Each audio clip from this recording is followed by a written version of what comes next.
I want to talk about the POPI, which is the Protection of Information Act here in South Africa. It was put into place late last year. And there are some really great things in there in theory. But in theory. I want to just read a part from it. Okay. So, in regards to collection of data, information must be collected directly from the person with their explicit consent, and the purpose for the collection of their personal information must be made clear to them. Right. Now, does that ever happen? Right. I think we all know no.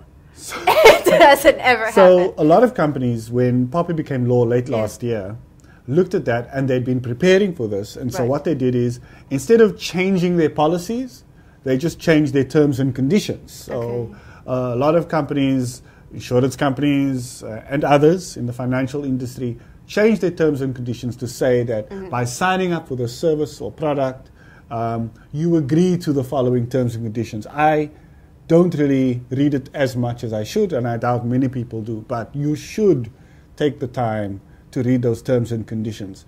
But honorable companies, without mentioning names, will of course make every effort to look after personal data and take responsibility if that personal data happens to be compromised, right? We saw how eBay, when they realized that they'd been hacked, immediately they went and they said, hey guys, sorry, we've been hacked. It's 145 million of you. Please change your username and passwords. So that is what you hope an honorable company would do.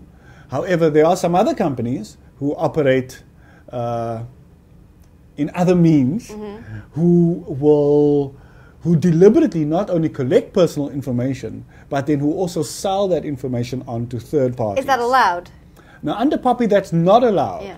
But it's not allowed under South African law. So there's nothing that stops a company, for example, who's incorporated, say, in Botswana, or Namibia, or Swaziland, or the UK, or even the US, to do exactly the same thing with South African personal information and then selling it on to another company. So there's no inter-country law that can kind of protect people across borders. No. This is South African law. It doesn't protect us from people sitting in other countries attacking us by the internet. And it's further complicated by the fact, where are the servers? For example, even if it's a South African company, but it has servers in, say, Germany, then it's not subject to the South African law, because it could argue that, but the data isn't in South Africa, the data is in another jurisdiction, another legal jurisdiction.